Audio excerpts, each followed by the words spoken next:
2022 한반도 DMZ 국제 평화 심포지엄을 시작하겠습니다. 행사장 외부에 계신 관계자 및 참석자분들께서는 자리에 모두 착석해 주시길 바라겠습니다. 또 본 심포지엄은 유튜브로 지금 생중계로 동시에 송출되고 있습니다. 방송에 방해가 되지 않도록 휴대폰은 무음으로 해주시거나 전원을 꺼주시면 감사드리겠습니다.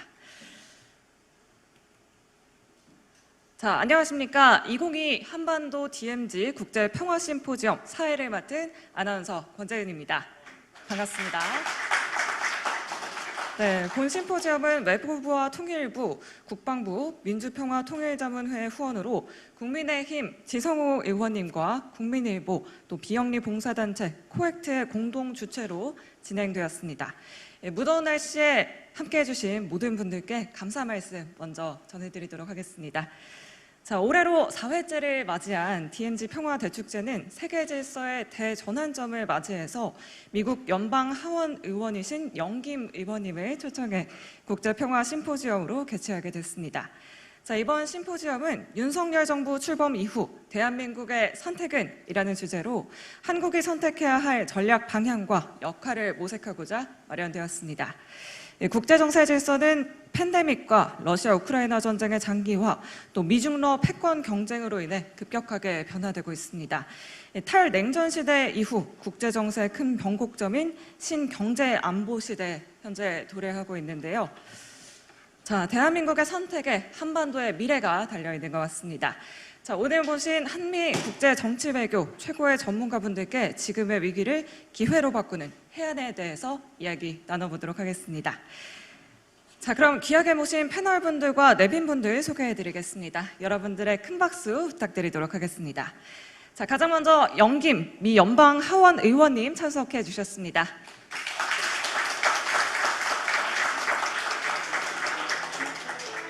네, 지성호 국민의힘 의원님 참석하셨습니다. 네, 나경원 전 국민의힘 원내대표님 참석해 주셨습니다. 네, 홍현익 국립외교원장님 참석해 주셨습니다. 네, 윤창현 국민의힘 의원님 참석하셨습니다. 네, 김진아 한국외대 교수님 참석해 주셨습니다. 문정현 코액트 회장님 참석해 주셨습니다. 네, 변재훈 국민일보 사장님 참석해 주셨습니다. 네, 다시 한번 참석해 주신 내외빈분들께 정말 감사드립니다. 자, 다음으로 개회사가 있겠습니다. 국민일보 변재훈 사장님을 모셔보도록 하겠습니다.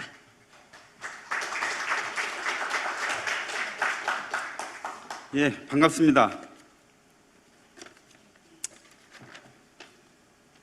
오늘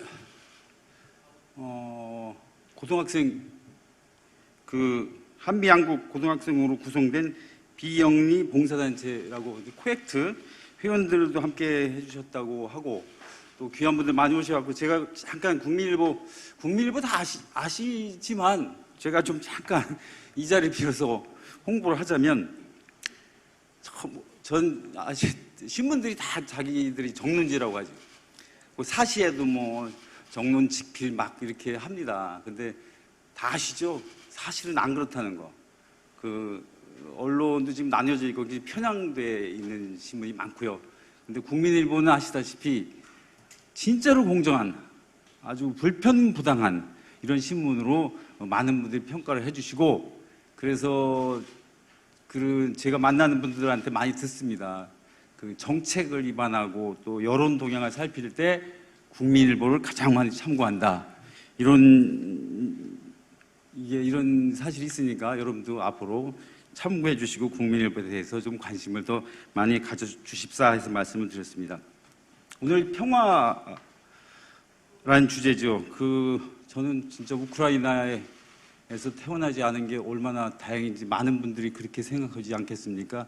뉴스 보도나 화면으로 봐서 그 참혹상, 실제 그 국민들이 겪는 참혹상 어떨까? 진짜 겪어봐야 또 평화의 중요성을 알게 되고 그런 거 아닌가 싶습니다.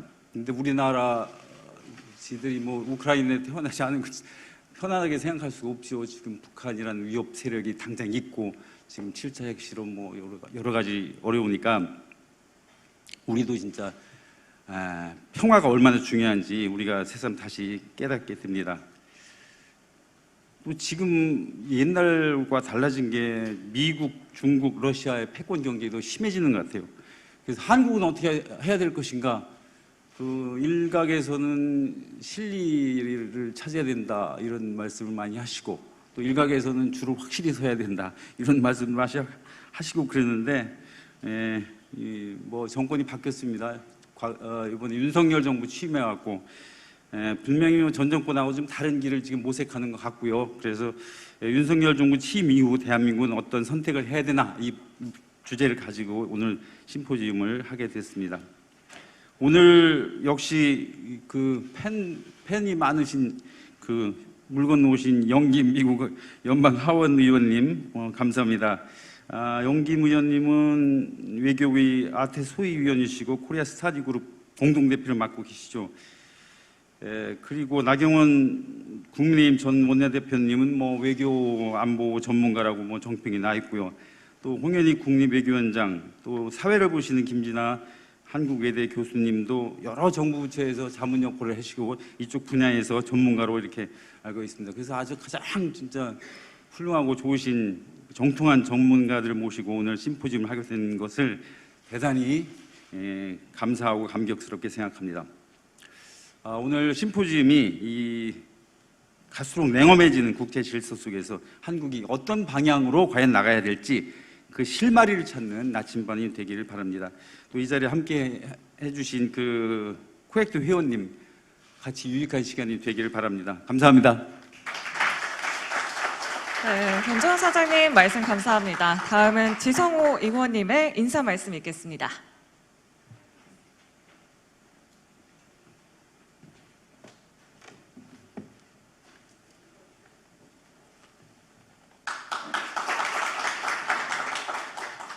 네, 안녕하십니까. 국민의힘 국회의원 지성호입니다. 저는 현재 국회에서 외교통일위원회 위원으로 활동하고도 있습니다. 제가 지금 미국 가면 이제 자주 뵙는 영김 의원님 대한민국 국회에 오신 것을 진심으로 환영합니다. 또 제가 존경하는 나경원 전 대표님 함께 할 수 있어서 영광입니다. 오늘 또 귀한 자리 함께 해주신 윤창현 의원님, 또 홍현익 외교원장님, 김진아 교수님 정말 이제 변재원 사장님 감사합니다. 먼저 심포지엄에 참석하신 이제 내외빈 여러분께 감사 인사를 다시 한번 올립니다. 오늘 행사는 우크라이나 사태, 북핵 문제로 한반도 안보에 적신호가 켜진 가운데 대한민국이 나아갈 방향을 모색하고자 모인 자리입니다. 논의될 주요 현안들과 관련해 윤석열 정부는 자유, 평화, 번영에 기여하는 글로벌 중추국가라는 국정 목표를 세우고 북한의 비핵화 및 능동적 경제 안보 외교를 추진하고 있습니다. 최근 윤석열 대통령이 한국 정상 최초로 나토 회의에 참석한 것은 한국의 전략적 중요성을 인정받고 국가 위상을 높인 역사적인 사건이라고 이제 할 수 있습니다. 저는 자유권과 생존권을 찾아 목숨을 걸고 대한민국에 온 당사자로서 우리 국민의 안전과 먹고 사는 문제 그 누구보다 관심을 갖고 우리 정부의 올바른 대응책을 고심해 왔습니다. 새 정부의 외교 안보 정책이 지속 성공하기 위해선 정부, 학계 등 관계자분들의 지혜를 모으고 우방국들과의 협력을 강화하는 것이 필수적입니다. 이를 위해 오늘 한미 양국의 정치인, 외교 전문가들을 모시고 심도 있는 토론을 나누는 가운데 한반도 평화 번영의 해법을 찾는 시간이 됐으면 합니다. 발전적 논의를 부탁드리며 대한민국이 위기를 넘어 글로벌 중추국가로서 우뚝 서는 일에 앞장서겠습니다. 감사합니다. 네, 지성호 의원님 좋은 말씀 감사드립니다. 네, 다음 순서로는 단체 기념사진 촬영이 있겠습니다. 내외분들을 무대로 모셔보도록 하겠습니다. 자, 영김 의원님, 변재우 사장님, 지성호 의원님, 윤창현 의원님, 나경원 대표님, 홍현익 원장님, 김진아 교수님, 문정현 회장님 모두 무대 앞으로 나와주시길 바라겠습니다.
네, 이제 본 심포지엄의 메인 세션을 시작하겠습니다.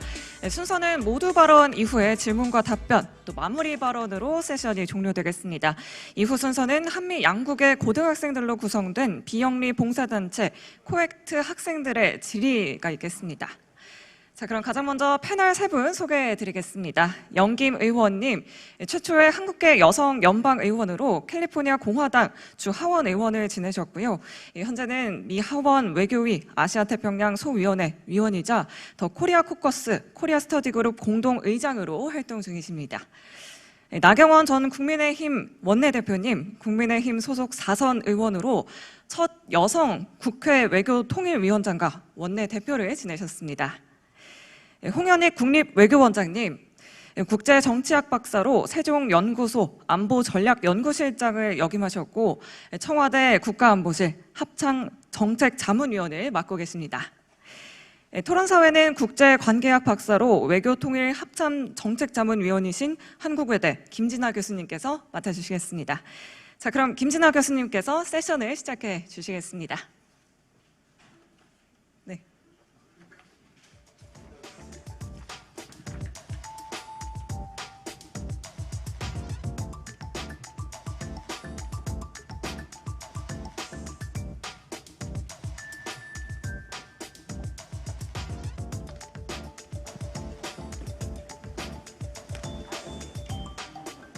네, 저희 토론은 마스크를 벗고 진행을 하도록 하겠습니다.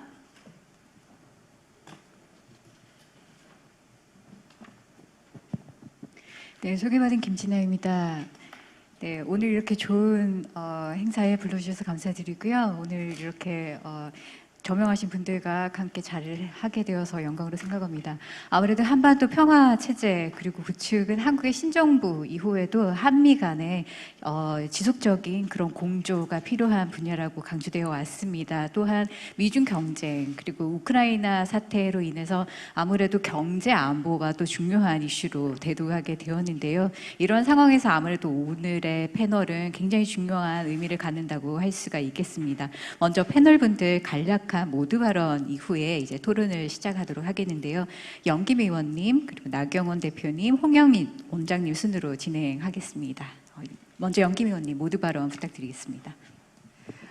감사합니다. 지금 소개받은 연방 하원의원 영킴입니다. 아시다시피 지금 미주 연방 의회에는 한국계 의원들이 4명이 있습니다. 그 중에 최초의 한인 여성으로서 이 자리에 제가 서게 되고 또 여러분들과 함께 지금 한반도에 일어나는 일이라든지 우크라이나의 상태, 지금 말씀하신 대로 그런 그 여러 가지 그 세계에서 돌아가는 일들을 보면서 많은 관심거리가 미국과 한국과 또 이 인도 패시픽 태평양 지역에 많은 관심이 있는데, 이런 자리에 저희 그 심포지엄을 마련해 주신 국민일보 또 재훈 국민일보 사장님께 감사드리고요. 또 이런 기회를 또 참석할 수 있도록 저에게 또 초청을 해주신 코액트의 그 여러분들 관계자들 또 감사드립니다. 더군다나 이 자리에는 많은 코액트에 관계되어 있는 우리 Next Generation of Future Leaders가 많이 앉아 있는 걸로 알고 있습니다. 그래서 여러분들을 정말 같이 대화할 수 있는 이런 기회가 있어서 너무 감사드리고, I really want to congratulate all of you for joining us and having this dialogue. Because our dialogue will set the tone for the future of U.S.-Korea relations, and your role as the future leaders of our next generation will be critically important. 그래서 지금 말씀하신 대로 제가 외교위원회 또 한국연구회 공동의장, 또 한미원 연맹협의회 공동의장으로서 한미 관계에 대한 그런 여러 가지 일들을 저는 미 의회에서 오랫동안 다뤄왔는데, 그런 일들을 할 수 있었던 것은 아시다시피 제가 전 외교위원장으로 계셨던 엘로이스 의원님을 21년간 의회에서 국제관계위원회의 그 아시아 그 Director of Asian Affairs로 제가 일을 하면서, 그 전에는 주 상원에 계실 때 2년 그때부터 시작해서 그런 그 2년이 23년간 이어오면서 제가 2014년에 제 개인적으로 주의회에 진출해서 캘리포니아 스테이트 어셈블리에서도 일했고, 지금은 그분이 2018년도에 은퇴하시면서 제가 그 같은 자리를 이어서 출마해서 2020년도에 이겨서 지금 현재 최초의 한인 여성 의원으로서 House Foreign Affairs Committee에서 지금 Vice Ranking Member, 공화당에서는 그 최초의 이제 공화당의 그 Second person in line이라고 할 수 있죠. Vice Ranking Member on Asia Subcommittee에서 이런 한미원 그 또 한미 관계 이런 일들을 많이 다루고 있습니다. 제가 그 거의 한 50년 전에 인천에서 태어나서 이제 여기 미국에 이민 가서 일을 하고 있는 사람으로서 이 한국과 미국을 이렇게 볼 때 70여 년 한미 동맹이 결성된 후에 많은 변화가 있는 것을 제가 지금 보고 있습니다. 근데 이제 그동안에 70년이 넘는 동안에 한국은 경제 대국으로 부상했고요. 또 한국의 과학 기술 혁신은 세계에 놀라운 발전을 이루고 있습니다. 그렇지만 미국이나 한국이나 모두 민주주의적 가치를 지키겠다는 의지의 중요성과 또 경제 분야에서 혁신과 기업 가정의 중요성은 변함없이 지속되고 있습니다. 그리고 새로 들어선 이 윤석열 정권은 한미 동맹 강화를 외교 정책의 우선순위로 삼고 있는 만큼 한국을 미국의 그 인도 패시픽 전략에, 그러니까 인도 태평양 전략에 더욱 긴밀하게 포함되고 무역 관계를 구축할 수 있는 그런 기회가 될 것으로 보고 있습니다. 또한 미국과 한국이 함께 힘을 합쳐서 북한의 도발에 맞설 수 있는 그런 기회도 될 것 같습니다. 지금 아시다시피 윤 대통령께서는 지난주에 그 네이토 정상회담에 한국 정상으로는 처음으로 참석하셨습니다. 이것은 우리가 예측할 수 없는 국제 상황과 북한의 핵 야망에 대해 국제협력의 그 필요성이 절실한 이때에 네토에서 한국과 인도태평양 지역의 중요성을 보여주는 것이라고 볼 수가 있습니다. 제가 지금 먼저 주제 발표를 하면서 북한을 다루는 이슈에 대한 저의 의견을 좀 나누고 싶습니다. 이 한반도의 안보 상황은 반복적인 북한의 도발로 인해서 긴장 상태가 계속되고 있지 않습니까? 북한의 미사일 실험 발사, 또 계속되는 핵 개발, 이를 뒷받침하는 중국의 재정적 지원도 동북아시아의 안보를 위협하고 있습니다. 아시다시피 북한은 2021년 작년 한 해만 새로운 그 25발의 미사일 발사를 벌써 기록하고 있고요. 금년 2020년도 현재까지만 6개월간에 벌써 대륙간 탄도미사일 ICBM도 6발을 총 발사해서 총 31발의 탄도미사일을 발사했습니다. 미국은 이러한 북한의 동태를 면밀히 주시하고 있고요.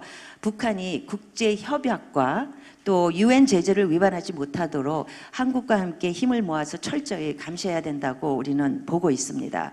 이 최근에 북한의 미사일 실험 발사를 볼 때 우리가 우월했던 군사적 경쟁을 상실해가고 있는 그런 상황이 아닌가 좀 염려가 되고 있는데, 북한이 UN 안보리 결의를 위반하고 한국 국민들과 미국인들을 살해하려는 그런 의도가 분명할 때는 화해의 손길을 내미는 게 아니고 우리의 우방들과 힘을 합해서 김정은 정권에게 더한 강한 압력을 행사하고 또 확대되고 있는 그 공격적인 북한의 핵 전력에 충분히 대응할 수 있는 방어 전략을 강화시켜야 한다는데 더 많은 노력을 기울여야 한다고 봅니다.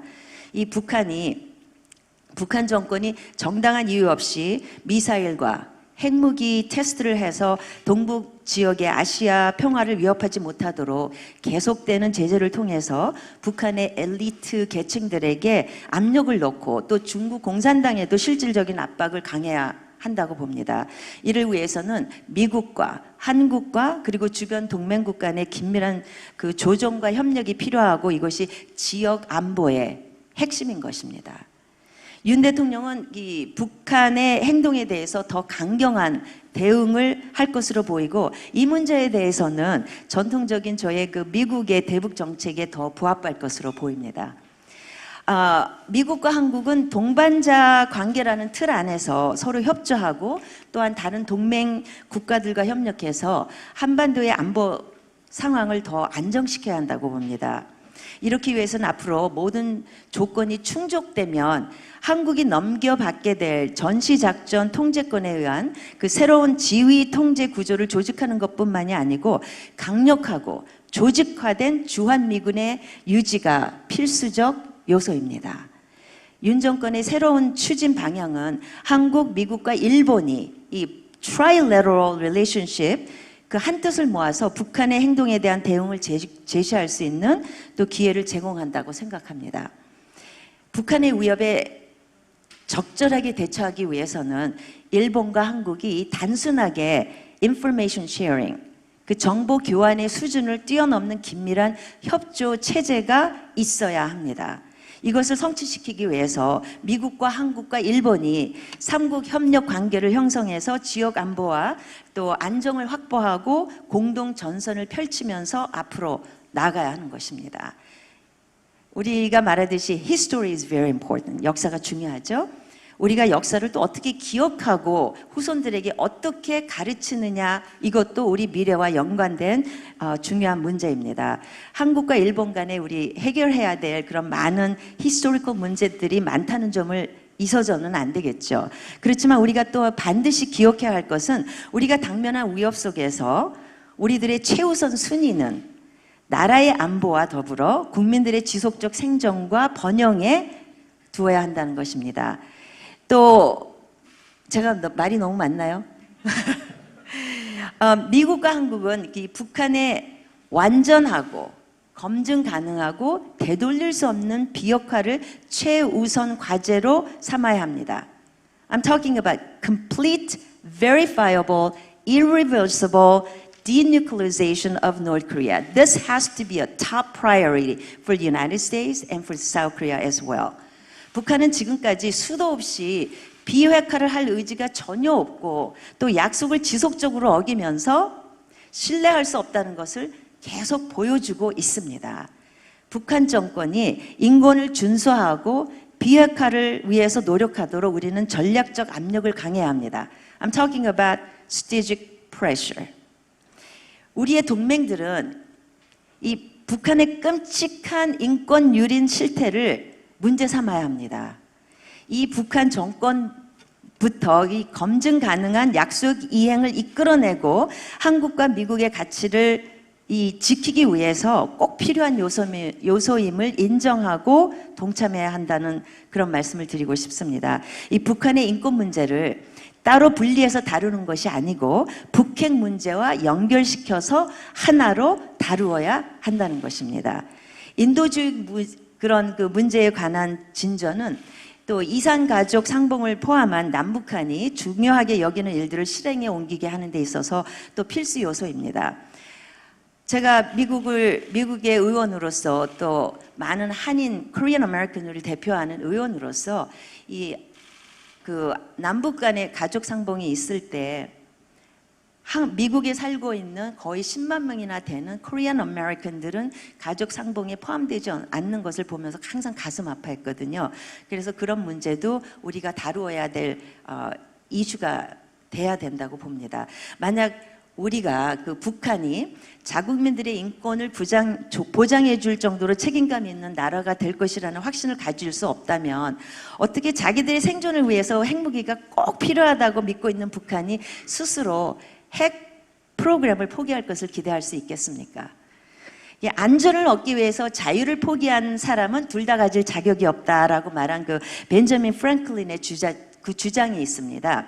그처럼 믿을 수 없는 중재로 받아낸 그 구속력도 없고 검증도 하지 못할 약속을 위해서 수백만 주민들의 고통을 모르는 채 한다면 우리는 안보와 민주주의의 정신까지 둘 다 한꺼번에 잃어버리는 결과를 초래할 것이라 믿습니다. 그렇기 때문에 북한의 인권 보장이 미국의 대북 정책의 우선이 되어야 할 뿐만 아니라 핵심이 되어야 한다고 생각하고 미 연방의회에서 저는 그런 문제들에 대해서 많이 신경 쓰고 있습니다.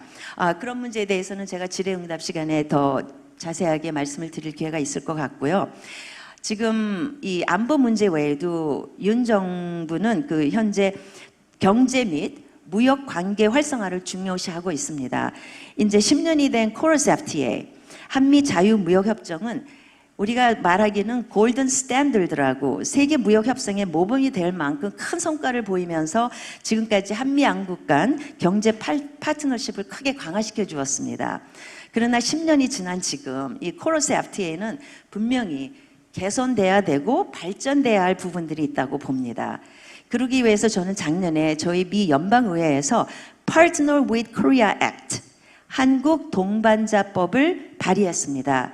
이 법안의 중요 내용은 전문 교육과 경험을 갖춘 한국인들을 위해서 고도의 숙련직 취업 비자인 E4 비자 캐리고리에 15,000개를 마련하는 법안입니다. 이 한국은 우리가 다 알고 있듯이 이 미국의 가장 중요한 동맹 국가이고 그 중에 또 고도로 숙련되고 다양한 노동력을 보유하고 있습니다. 그래서 미국은 이 한국을 강력한 파트너처럼 대하고 FTA를 활용해서 그 관계를 더 확대하고 양국에 모두 이익이 되는 그런 차원에서 제가 그 Partner with Korea Act를 상정한 것입니다. United States have to treat South Korea as the strong ally and friend that it is. 이 한미동맹은 특히 모든 분야가 중요하지만 특히 무역에서 충분히 활용할 때 가장 강력하게 된다고 보고 있습니다. 그래서 저는 윤 대통령과 한국 정부와 또 여기에 계시는 한국의 여러 국회의원들과 협력해서 양국 무역 관계를 더욱 강화하고 한미 무역 자유 협정을 개선하기를 기대하고 있습니다. 제가 이제 말을 마치면서 지난 며칠간 이 일주일 동안 한국 미 의회에 내 있는 한국 연구회의 공동의장으로서 8명의 동료 의원들과 함께 이번 주에 정말 생산적인 그 한 주를 보냈습니다. 그러면서 여러 그 고위 관계자들과 얘기를 하면서 저희가 얻은 결론은 태평양 지역의 안보를 위해서 한국과 미국 및 이 태평양 지역의 다른 우방 국가들과 협력 관계를 더 강화시켜야 한다는 거. 그래서 이번 방문한 저희 미국 의회 일행단은 미국에 돌아가서도 이런 것을 생각하고 저희가 한미 관계 또 한반도의 밝은 미래를 위해서 더 열심히 일하면서 노력할 것을 다짐하겠습니다. 감사합니다. 네, 연김 의원님 감사합니다. 사실 오늘 다뤄야 될 이슈를 전반적으로 다 훑어주셔서요. 오늘 토론의 문을 잘 열어주신 것 같습니다. 다음은 나경원 대표님 부탁드리겠습니다. 네, 안녕하십니까. 반갑습니다. 영킴 의원님 말씀을 들으면서 뭐 제 생각하고 똑같아서 더 붙일 것도 없고 뺄 것도 없다 이런 생각을 했는데요. 일요일 아침에 이렇게 다들 함께 하신 것은 아마 그 정론지를 지향하고 있다는 우리 국민일보사 주최 행사라서 참석하셨을 것 같고요. 또 우리 국민의힘의 우리 탈북자 국회의원이시죠. 북한 인권을 몸으로 설명해주고 계시는 우리 지성호 의원님이 또 주최하시는 행사라서 함께 하시는 거라고 생각을 합니다. 또 역시 우리 당의 경제통이십니다. 대한민국의 미래 경제가 어떻게 가야 되는지 항상 해법을 연구하고 제시하시는 우리 윤창현 의원님께서 또 함께해서 이 자리에 함께 하신다고 생각을 합니다. 여기 또 많은 우리 한미 학생들, 학생들이 또 함께 해주셔서 감사합니다.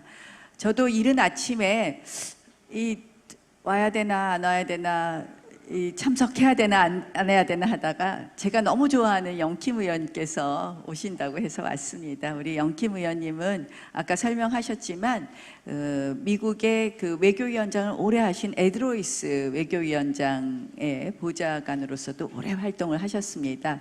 제가 외교위원장을 했을 때 에드로이스 외교위원장이 또 미국의 외교위원장이라서 제가 미국 의회에 가면 늘 뵙고 또 같이 말씀을 나눴는데요. 이제 에드로이스 외교위원장의 뒤를 이어 앞으로 미국의 외교위원장이 되실 영킴 의원께서 이 자리에 함께 해주셔서 제가 꼭 뵙고 싶어서 왔습니다.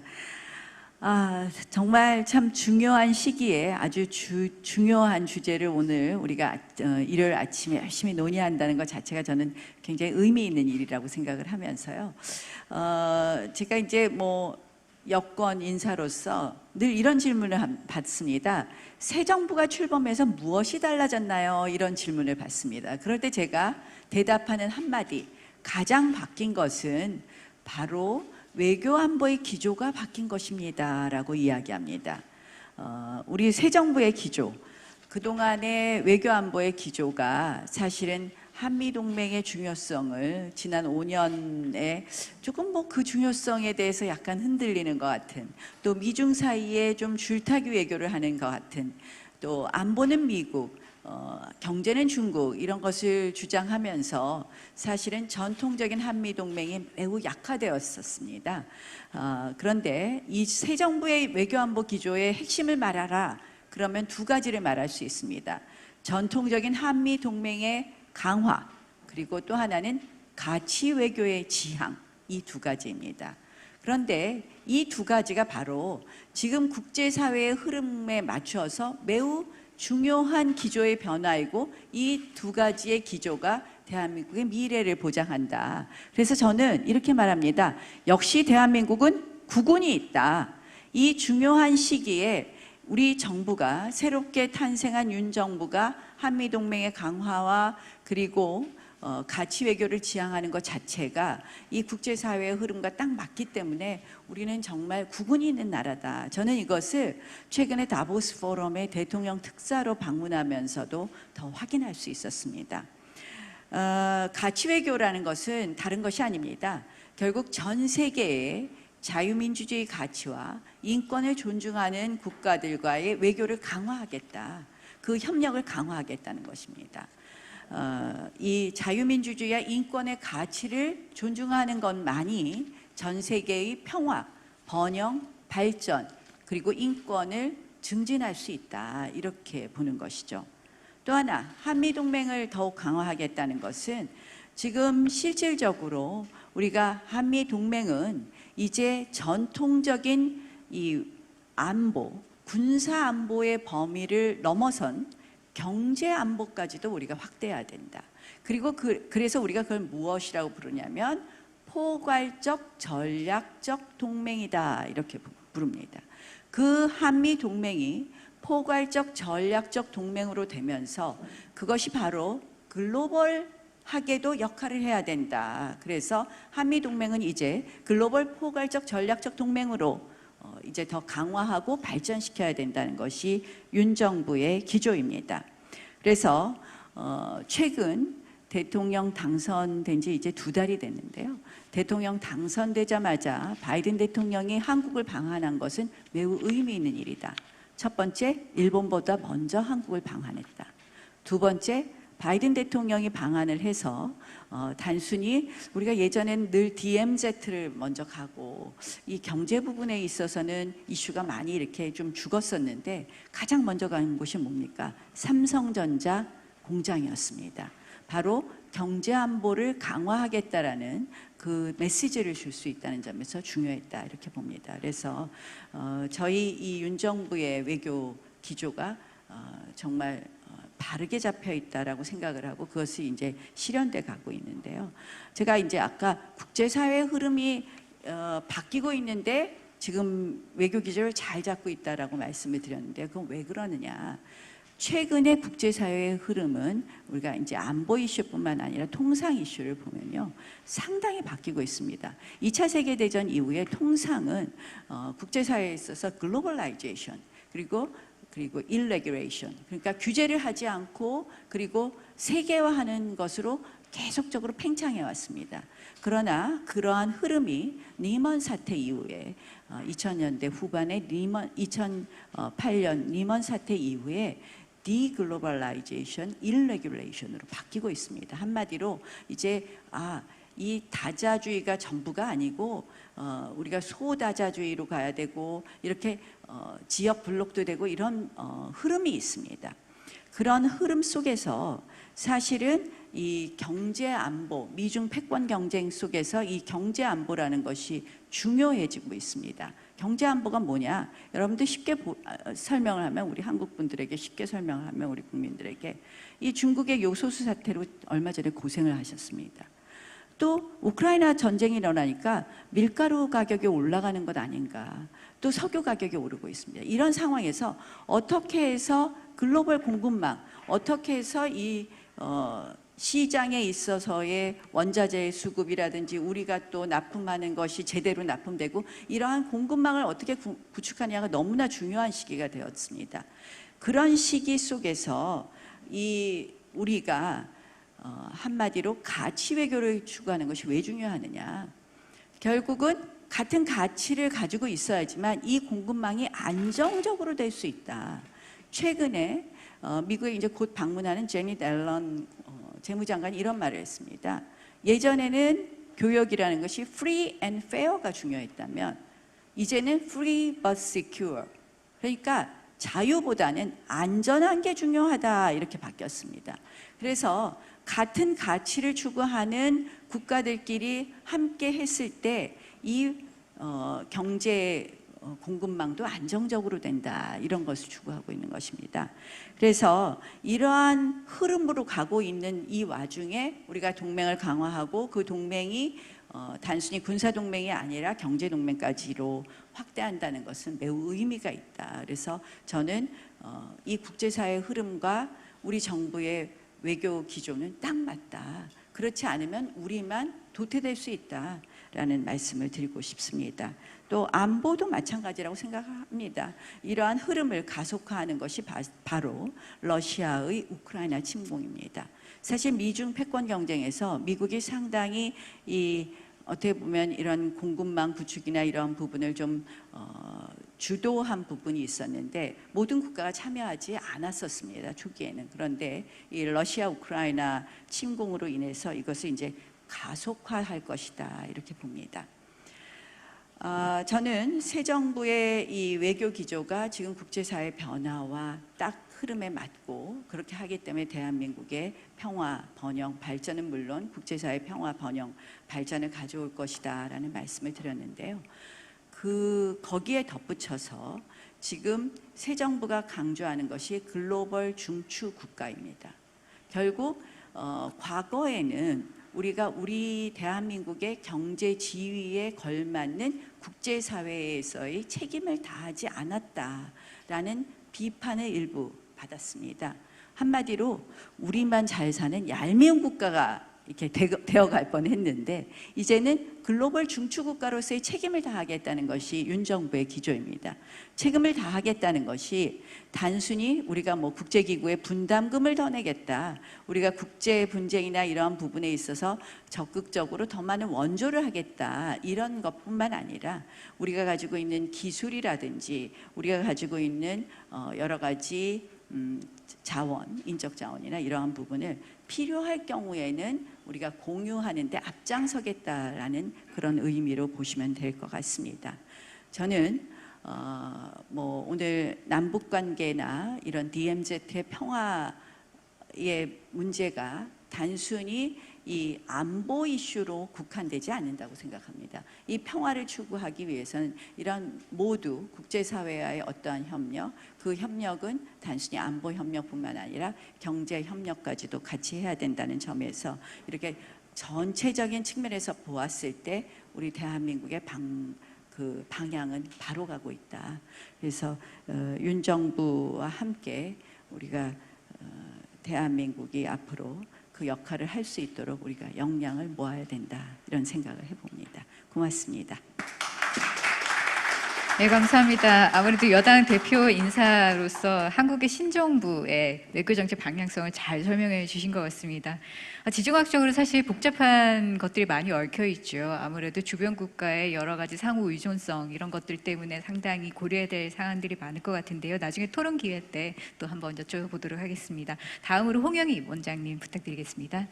네, 안녕하십니까, 홍현익입니다. 오늘 국민일보가 존경하는 나경원 의원님과 영김 의원님과 이렇게 저를 한 자리에 토론할 수 있게 해주신 데 대해서 대단한 영광으로 생각하고요.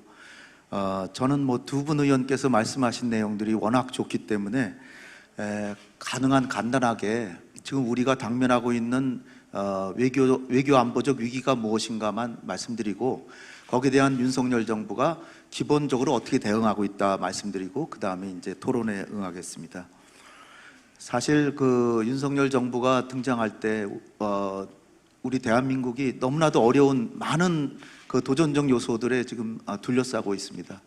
수년 전부터 미국과 중국 간의 패권적 경쟁 관계가 심화되고 있고, 거기서 한국은 뭐 양 국가 간의 선택을 강요받는 그런 상황들이 자꾸 벌어지는 가운데 올 2월 24일 날 러시아가 우크라이나를 침공해서 미중 관계뿐 아니라 미국과 러시아 관계, 또 러시아와 서방 전체 간의 신냉전적 대결 국면이 형성됐기 때문에 한국은 중국이나 러시아의 관계가 상당히 이전보다 더 어려운 상황에 처한 것은 너무나 당연하고요. 더군다나 더 심각한 것은 북한이 연초부터 19번이나 연속적으로 도발을 감행하고 있고, 그 도발도 도발이지만 더 핵 독트린이라 그래서 핵을 어떻게 쓰겠다라고 하는 얘기를 4월 초에 김정은이 하기 시작하는데, 그 내용이 너무나 섬뜩한 내용입니다. 김정은의 직접적인 말을 인용해 본다면, 자기들이 핵을 개발한 것은 전쟁을 억제하기 위해서 애초에 개발을 했는데, 그게 이제 기본 목적이라는 거죠. 전쟁을 억제하는 게. 그런데 최근에 와서는 자기들의 전투력 유지를 위해서는 전쟁 초기에 핵을 쓸 수밖에 없다. 달리 말하면 북한의 국가 기본 이익을 수호하기 위해서도 핵을 쓰겠다. 전쟁을 억제하는 것뿐 아니라, 그 얘기는 뭐냐면, 만약에 전쟁이 발생하면 애초에는 우리 전문가들이 예측하기에 핵을 쓰는 거는 한미연합군이 북쪽으로 이제 진격할 때쯤에나 한번 생각해 보리라 이제 좀 만이하게 생각했는데, 이제는 전쟁이 나면은 바로 쏘겠다는 얘기여서 그 위협이 너무나도 심각한 것이 그런 상황입니다. 그런 상황에다가 경제적으로 너무나 어려움이 많죠.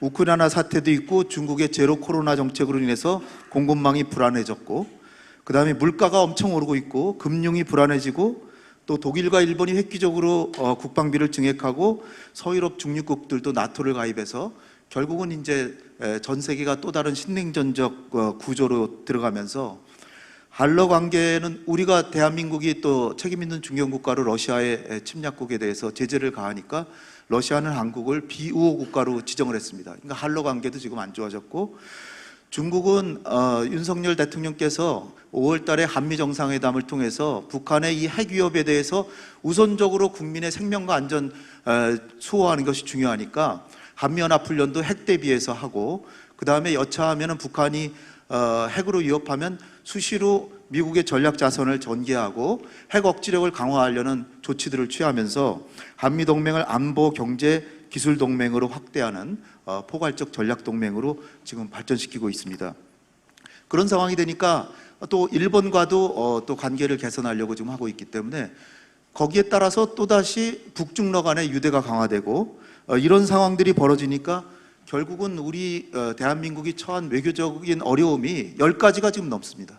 그런 어려움 속에서 윤석열 정부는 글로벌 중추국가라고 하는 목표를 세우고 책임 있는 대한민국이 중견국으로서의 역할을 하겠다, 이런 취지하에 한미동맹을 우선 강화하고 한미일 관계도 그 군사안보적으로 우선적으로 다시 정상화하고 강화하려고 하고 있습니다. 따라서 지금 우리가 지금 처한 상황은 한미 관계는 계속적으로 발전하고 할 것은 너무나 분명하고, 아베가 지금 사망했지만 한일 관계도 머지않아서 좋아지리라고 보고 한미일 안보 협력도 좋아질 것 같습니다. 그래서 문제는 한중 간에 중국이 어떤 모종의 또 비우호적 조치를 취할 때 우리가 대비를 어떻게 할 것이며, 또 우크라이나 전쟁의 여파에 따라서 한러 관계를 어떻게 할 것인지, 북핵 문제를 해결하면서 한반도의 안정을 지키면서 평화를 구축하고 장기적으로 통일 구도로 나가는 이런 것들이 우리의 여러 가지 과제들이 남아 있는데 어려움이 너무나 크기 때문에 우리의 지혜가 필요한 순간이다, 이렇게 생각합니다. 감사합니다. 네, 이제 그럼 세부 주제로 넘어가도록 하겠습니다. 먼저 영김 의원님께 질문을 드리겠습니다. 아무래도 한국에 오면은 북한 얘기를 가장 먼저 하게 되는 것 같습니다. 7차 핵실험에 관한 그런 관심들이 굉장히 높은데요. 7차 핵실험을 만약 하게 된다면 지금 한미가 하고자 하는 대북 인도적 지원이 어떤 식으로 변하게 될 것인지에 대해서 좀 질문을 드리려고 합니다. 아무래도 핵실험과 인도적 지원은 분리가 되는 것이 맞겠지만은 이 문제가 우리가 인권 문제 차원에서도 또 이제 우리가 관심을 갖고 계시고 또 법안도 가장 많이 발의를 하신 것으로 유명하시기 때문에 일단 이 문제에 대해서 어떻게 생각을 하시는지, 그리고 관련 법안의 핵심들이 무엇인지 이 부분에 대해서 설명을 먼저 해주시면 감사하겠습니다. 네, 좋은 질문 감사합니다. 이 미국은 수십 년 동안 그 주민들을 굶겨온 그 북한 그 압제 정권에 의해서 많이 희생당하고 또 학대받고 있는 북한 주민들을 도와주는 그런 편에 서는 거에 대해서는 변함이 없어야 된다는 말씀을 분명히 드리고 싶습니다. 그리고 그런 차원에서 만약에 뭐 7차 핵실험이 단행된다 그러면 한국과 미국은 뭐 북한에 당면한 인도적 지원에 대해서 어떻게 대처해야 되냐, 그런 질문을 하셨죠. 그런 차원에서 미국과 한국은 그 북한으로 보내지는 인도적 지원이 북한 군대나 북한 정권이나 그런 데로 전달되지 않고 진짜 도움이 절실한 그 주민들에게 투명하고 transparency 투명하게 전달되고 분배되도록 우리 한미가 서로 협력해야 된다고 봅니다. 그리고 이제 우리는 북한으로 하여금 아까 제가 말씀드렸듯이 굉장히 완전하고 검증 가능하고 되돌릴 수 없는 북한의 장기적인 비핵화가 이루어질 수 있도록 김정은 체제에 그런 압력을 유지하는 데 흔들리지 말아야 된다, 그렇게 생각을 하고 있고요. 지금 이런 차원에 대해서 북한 인권 문제에 초점을 맞추면서 제가 미 의회에서 여러 가지 법안들을 발의했는데, 우선 최근에 제가 법안을 발의한 게 North Korea Human Rights Reauthorization Act of 2022입니다. 그것은 북한 인권 재승인 법안을 초당적으로 승인한, 그러니까 의회에 제출한 법안인데요. 여기 내용에 몇 가지 중요한 포인트가 있습니다. 거기에는 우선 그 재미동포들이 전쟁으로 북한에 떨어져 있는 그 가족들과도 상봉할 수 있게 해달라 하는 이산 가족 법안, 이것은 Divided Families Reunification, 그것은 벌써 연방 하원을 통과시켰는데 제가 발의한 North Korea Human Rights Reauthorization Act에 다시 거기다 또 포함을 해서 separately 통과가 되더라도 이거는 여기에 포함돼서 2트랙으로 확실하게 이산가족 상봉에 대한 그 중요성을 강조하기 위해서 여기에다가 집어넣고요. 또 북한 인권 문제를 다룰 수 있는 Special Envoy on North Korea Human Rights, 그러니까 특사를 조속히 임명하도록 촉구하는 내용도 들어가 있습니다. 이것 또한 제가 연방의회에 들어가서 작년 초부터 블링컨 장관님이 저희 연방의회에 왔을 때마다 청문회를 통해서 언제 할 거냐, 언제 특사를 임명할 거냐, 왜 지연되고 있느냐 이러면서 계속 제가 촉구했던 부분입니다. 그리고 이제 북한 안에서 정보와 자유를 증진시키기 위한 방송, 그러니까 북한 방송 활동을 좀 더 지원하고 북한 주민들에게는 인도적 그 지원품인 그 전달과 분배를 확실히 하고 또 UN 난민기구와 협력해서 북한에서 넘어온 난민들을 보호하고 정착시키자 하는 그런 내용들을 담고 있는데 제가 말씀드렸듯이 2트랙으로 separate stand-alone legislation으로 우리가 지금 상정을 해서 통과하는 것도 있지만 너무 지연되니까 지금 저희 그 포괄적인 그 북한 인권 재승인 법안을 통해서 지금 말씀드린 여러 가지 부분들이 꼭 포함돼서 통과시키겠다 하는 그런 차원에서 이것도 초당적인 요번에 그 Congressional Study Group on Korea 미 의회 일행이 왔을 때 아미베라 의원님과 제가 공동 의장인데 그분과 함께 이것도 초당적으로 제출한 법안입니다. 네, 감사합니다. 제가 이 질문을 드렸었던 것은 결국에는 인도적 지원이 대북 레버리지가 될 수가 있고 그리고 우리가 인도적 지원을 만약 끊을 경우에는 북한의 대중 또는 대러 의존도가 훨씬 더 높아지기 때문에 전략적으로 우리가 잘 선택을 해야 되는 그런 문제라고 생각을 해서 여쭤봤고요. 예, 아무래도 미국 내 한국인들의 이런 이산가족 상봉을 추진을 하기 위해서라면 안정적인 그 한반도 환경이 굉장히 중요할 것 같습니다. 그래서 나경원 대표님께 이 질문 한번 드리고 싶은데요. 지난 정부 같은 경우에는 군사적인 신뢰 구축 합의를 했었고 또 부분적으로 이행을 하긴 했습니다. 하지만 상황이 이렇게 긴장 고조로 가는 상황에서 아무래도 조금 더 나아간 그런 조치들이 필요하지 않느냐 이런 질문들이 굉장히 많이 제기되는 것 같습니다. 우리 신뢰 구축에서 조금 더 나아간 조치들을 만약에 우리가 어떤 것들을 강구를 할 수가 있으며 또 그리고 억제 또는 방어 이런 쪽에 만약에 포커스를 맞춘다고 할 때에 동아시아 지역 국가들이 지금 각자 군비 경쟁을 하고 있는 상황에서 이러한 흐름들을 촉발시키는 것이 아닌가라는 그런 문제도 제기될 수가 있을 것 같습니다. 여기에 대해서 어떻게 생각을 하시는지 의견 주시면 좋을 것 같습니다. 저는 지난 정부에서 신뢰 구축이 어느 정도 되고 이것이 이행됐다는 부분에 전혀 동의할 수가 없습니다. 왜냐하면 지난 정부에서 판문점 선언을 하고 9.19 남북 군사 합의를 했지만 저는 그 판문점 선언을 읽는 순간 이거는 한국만 무장해제하겠다는 거고 북한은 아무것도 안 하겠네라고 생각을 했습니다. 예컨대 이렇습니다. GP를 철수했다. 이것이 신뢰 구축의 단면이다라고 얘기를 하는데요. 북한은 160개 GP를 가지고 있었고 우리는 60개 GP를 가지고 있었는데 똑같이 10개씩 철수했습니다. 그게 형평한 건가요? 북한이 160개 가져 있으면 우리가 6분의 1, 60개 중에서 10개를 철수했으면 북한도 10개를 철수할 것이 아니라 그 균형을 맞춰서 철수해야 되는 겁니다. 저는 그 당시 2019년 2월에 제가 미국에 방문했을 때 낸시 펠로시 미국 하원 의장이 이런 말을 했습니다. 그때 우리 국회의장한테 아니 판문점 선언으로 이루어진 것은 한국의 무장 해제밖에 없다. 저는 동의합니다. 신뢰가 구축이 되고 그것이 이행된 것은 하나도 없습니다. 북한은 끊임없이 도발을 했습니다. 다만 문재인 정부가 그 도발로 인정하지 않았을 뿐입니다. 미사일을 발사해도 불상의 발사체라고 얘기를 했지 미사일이라고 인정한 바가 없습니다. 최근에 월북몰이를 한 우리 공무원 사건만 해도 보십시오. 결국 공무원이 사실상 구조 신호를 보낸 것 같이 추정되는 것이 지금 발견되고 있는데 그동안 정부는 이것이 시신 소각한 것을 숨기기에 급급했습니다. 저는 지금 가장 군비 증강의 핵심은 뭐냐?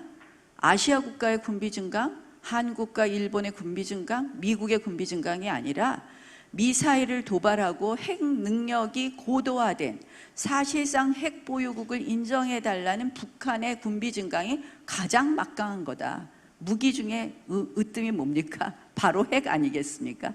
핵을 가지고 있는 북한에 대해서 북한이 변화하지 않는다면 우리의 이러한 노력은 아무것도 이루어질 수 없다.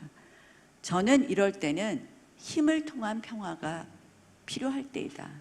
평화는 구걸한다고, 굴종한다고 생기지 않습니다. 우리가 많은 역사적 경험을 했습니다.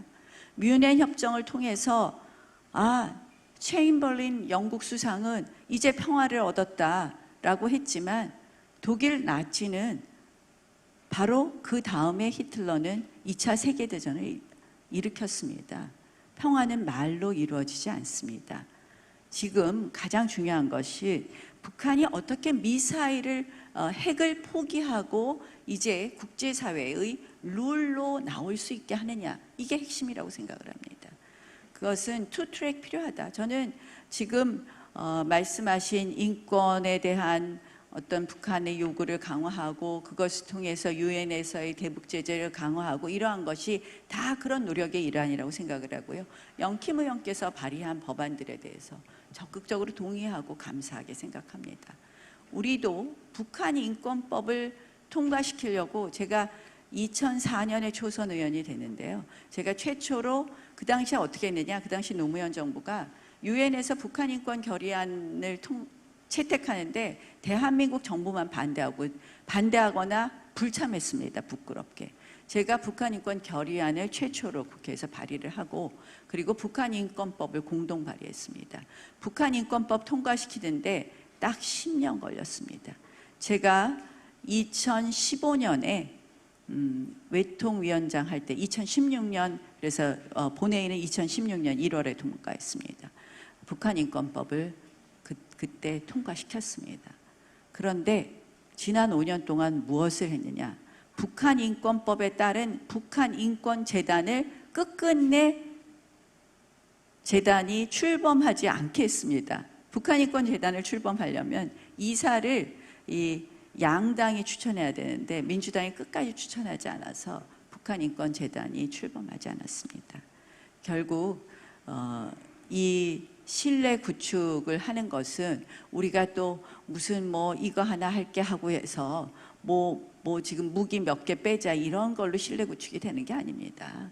결국 북한이 핵을 포기하게끔 만드는 것, 그러한 신뢰 구축을 어떻게 만드냐가 중요하지. 지금 군비 증강은 바로 북한의 핵 도발, 결국 핵 보유국이 되는 것이 가장 문제이다라고 생각을 합니다. 다만 제가 여기서 우리가 해야 될 것은 힘을 통한 평화를 추구하는 것과 동시에 북한과 대화의 끈을 놓지 않아야 된다는 것입니다. 우리는 이러한 우리의 어떻게 보면 안보, 군사적인 어떤 그동안의 비었던 공백을 메우는 것이 단순히 북한에 대한 위협이 아니라 결국 그것을 통해서 힘의 균형을 맞추고 그리고 대화의 문은 열겠다, 활짝. 그래서 북한이 대화로 나온다면 우리가 지금 남북 간의 경제 협력이라든지 이러한 것을 충분히 할 수 있다는 것을 꼭 보여줘야 된다. 그래서 힘과 대화 이 두 가지를 같이 추구해야 된다 생각합니다. 네, 좋은 말씀 감사드립니다. 힘을 통한 평화를 대표님께서 강조를 해주셨는데요.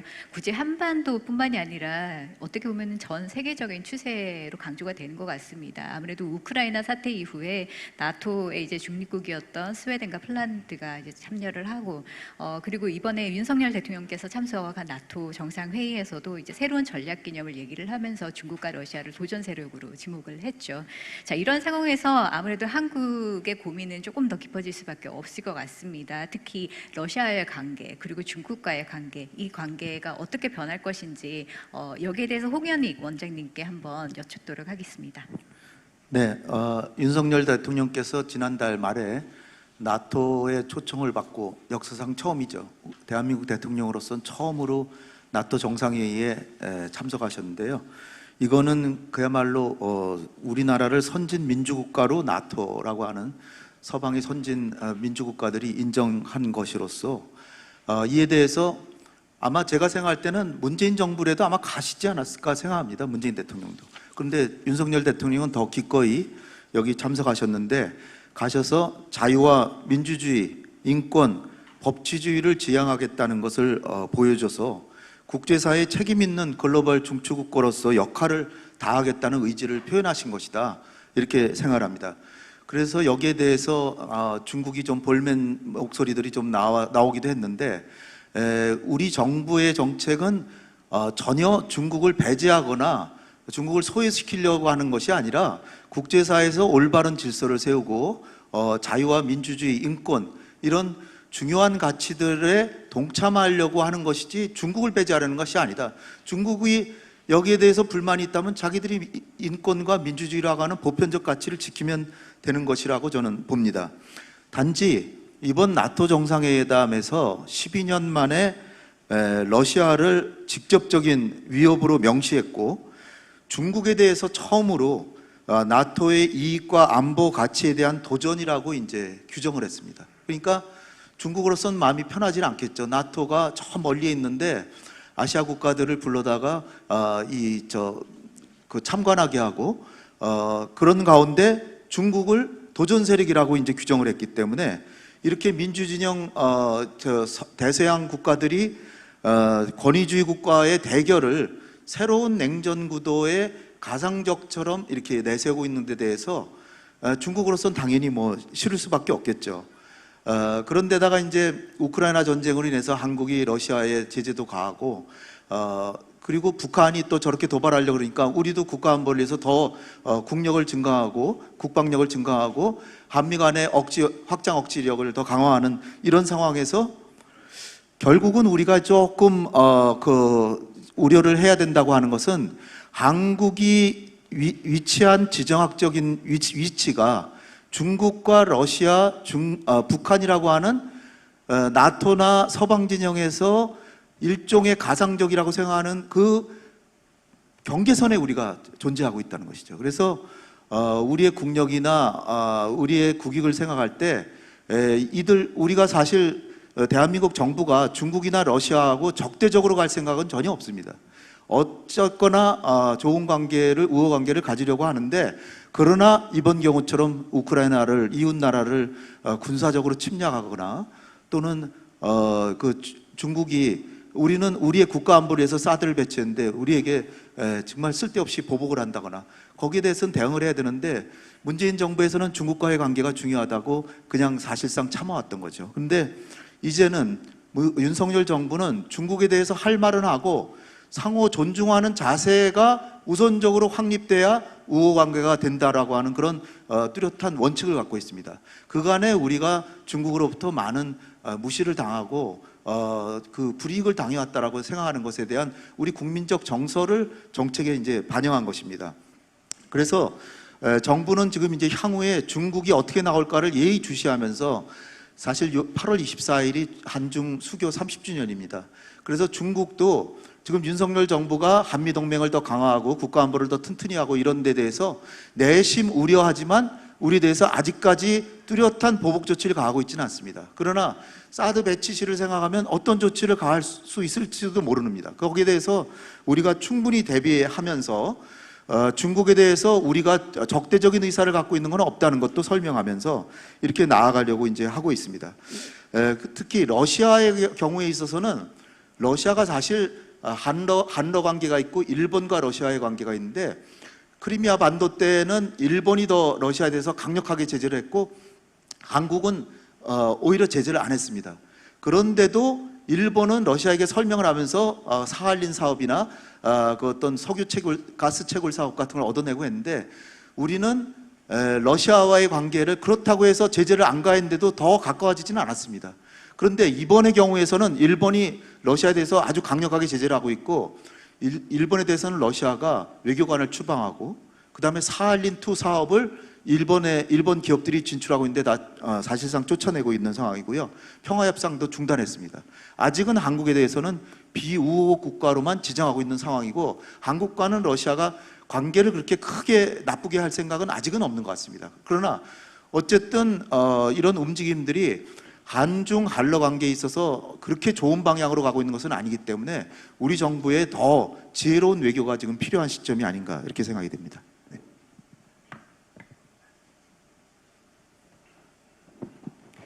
네. 네, 감사합니다.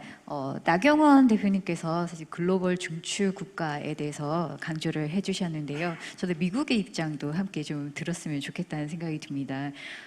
지난해와 올해 정상회담을 통해서 이제 인도태평양 파트너십을 함께 구축하겠다라고 얘기를 한 것은 굉장히 중요한 진전이라고 생각이 되는데요. 주변국들을 보면 쿼드나 파이브 아이즈나 오커스 등 미국 주도의 여러 가지 협의체들이 돌아가고 있습니다. 하지만 한국의 역할은 거기서 무엇이 될 것인가 이 부분에 대해서 많은 관심이 질문이 들어오고 있는 것 같은데요. 바이든 정부는 한국 정부에게 어떠한 역할을 기대하고 있는 것인지 좀 설명을 해주시면 도움이 될 것 같습니다. 감사합니다. 제 생각에는 그 아시아 태평양 분쟁에 대해서 일단은 다자간 참여로 대응하는 것이 한국과 미국에게 최고의 이득이 될 것으로 그렇게 봅니다. 이 러시아의 그 우크라이나 침공으로 우리의 적들이 더 대담해진 건 사실인 것 같습니다. 그리고 이 러시아의 그 invasion in 우크라이나를 보면서 우리가 미국이 이 사태를 어떻게 대처하고 있느냐에 대한 전국, 특히 한국을 포함한 온 세계가 미국의 눈을 이렇게 보고 있는 것도 사실입니다. Everyone is watching our United States response to the Ukraine crisis. 그래서 지금 제가 가장 염려하고 있는 것은 작년 8월에 아프가니스탄 그 withdrawal을 보면서 약해진 미국의 리더십에 우리 알라이들이 미국을 신뢰할 수 없고 만약에 우리한테 무슨 비슷한 사태가 터지면 과연 미국이 우리를 can they come to our defense 하는 그런 염려도 하고 있는 것도 사실입니다. So I know 시진핑도 이 사태를 잘 보고 있고 북한의 김정은도 이 사태를 지금 잘 보고 있거든요. 그 북한은 탄도미사일을 더 빈번하게 발사하고 있습니다. 오히려. 그리고 중국은 아시아 태평양 지역에서 정치적, 경제적 목표를 달성하려고 그 위협의 강도를 더 높이고 있습니다. 이런 위협에 맞서서 저희가 다자간의 통합 전선으로 대응하는 것이 단독 대응보다 더욱 훨씬 효과적이라고 생각하는 거고요. 윤 대통령께서 그 한국이 국제사회에서 역할을 보다 더 명확히 할 필요가 있다 하고 하신 그 역설 정말 감사하게 생각하고 있습니다. 이 나토 정상회담에 참석해서 미국을 비롯한 다른 동맹들과의 그 회의를 하시는 거 보면서 또 적대 국가들의 위협에 맞서는 그 다자간 대응에 한국도 참여할 의사가 있음을 윤 정부께서 너무 분명하게 밝히신 거에 대해서도 감사의 말씀을 드리고요. 이 바이든 행정부는 이에 맞서서 한국이 미국 주도의 안보 협력에 보다 더 적극적으로 참여할 수 있도록 지원을 아끼지 않기를 바랍니다. 그건 제가 이제 저희 바이든 행정부에게 부탁드리는 말이고요. 미국에 지금 당면한 가장 큰 챌린지는 we need to recoup the trust that we lost in the world stage. 그래서 국제관계위원회의 한 위원으로서 제가 지금 가장 그 신중하게 생각하고 일을 하고 있는 것 중에 하나는 I want to make sure that United States can lead once again from the position of strength. 그래서 우리 동맹 국가들은 우리를 다시 트러스트하고 우리의 적들은 우리를 무서워하는 그런 position of strength의 foreign policy를 추구하고 프로그레스 할 수 있는 우리 바이든 대통령 정권의 좀 더 스트롱한 foreign policy 팀이 그분을 좀 보좌해 주기를 바라고요. executive branch에서 하는 거에 대한 그 견제는 저희 legislative branch인 의회에서 할 수 있는 거기 때문에 I'll do the best I can to ensure that our allies, especially South Korea, can trust us and know that if anything should happen in the Korean Peninsula, 한반도에 무슨 문제가 있다 하면은 저의 그 미국에서는 동맹 국가를 지키기 위해서 최선을 다할 거다. You will not see what happened in Ukraine. 유크레인은 나토 그 멤버가 아니기 때문에 미국에서 적극적으로 처음에서 그분들이 원하는 대로 no-fly zone을 도와준다든지 이런 걸 못했습니다. South Korea is different. 동맹국가로서 미국은 한국을 절대로 그냥 놔두지 않을 거예요. 좋은 방향으로 도움을 드리겠다는 얘기죠. 감사합니다. 네, 감사합니다. 시간이 얼마 남지 않은 관계로 나경원 대표님과 홍영희 원장님께 각각 하나씩 마지막 질문을 드리도록 하겠습니다. 대표님께는 지난 5월 말에 스위스 다보스 포럼에 참여를 하셨습니다. 특사 단장으로 많은 이슈들이 논의되는 그런 장소에서 활발히 역할을 해주셨는데요. 한국이 좀 주목해야 될 주요 의제가 무엇이라고 판단을 하시고 그러한 그 속에서 한국의 역할을 어떻게 자리매김을 해야 된다라고 판단을 하셨는지 알려주시면 좋을 것 같고요. 그리고 홍현희 원장님께서는 마지막으로 이제 우크라이나 사태가 아무래도 장기화가 되면서 아무래도 한반도 평화를 지키는 것이 굉장히 어려워지는 그런 상황인 것 같습니다. 한편으로 또 이제 두 분께서 말씀하셨듯이 국제사회에 우리가 또 기여를 또 누려야 되는 두 가지 임무를 우리가 수행을 해야 되는데 한국은 어떤 준비를 앞으로 해야 될 것인지 마무리를 해주시면 좋을 것 같습니다. 우선 나경원 대표님 먼저 말씀해 주십시오. 네, 뭐 정말 이렇게 말씀들 들어보시면 굉장히 세계적으로 어려운 도전들이 많이 있습니다.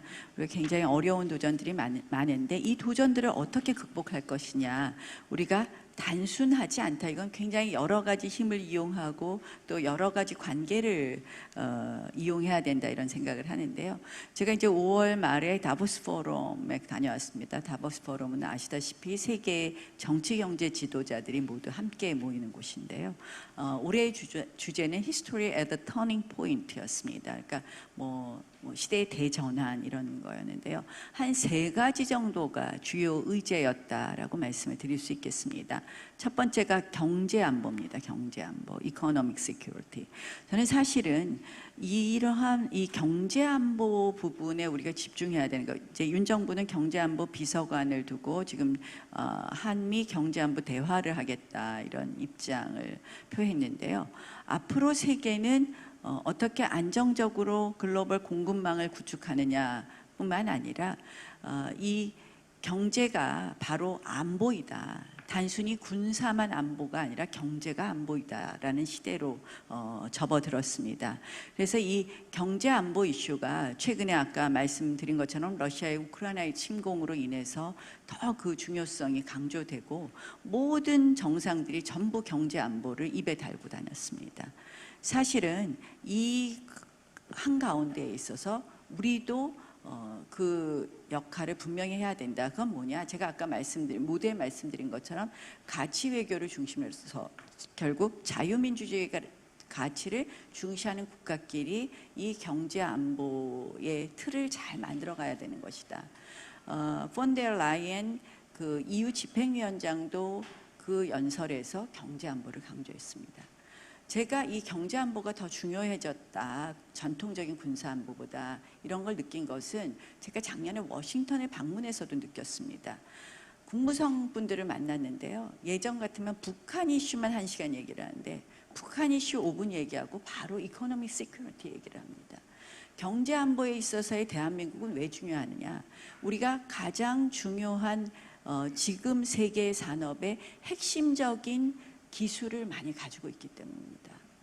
반도체, 배터리 이런 쪽에 우리가 핵심 기술들을 많이 가지고 있고 그런 신산업에 우리가 많이 투자하고 있기 때문입니다.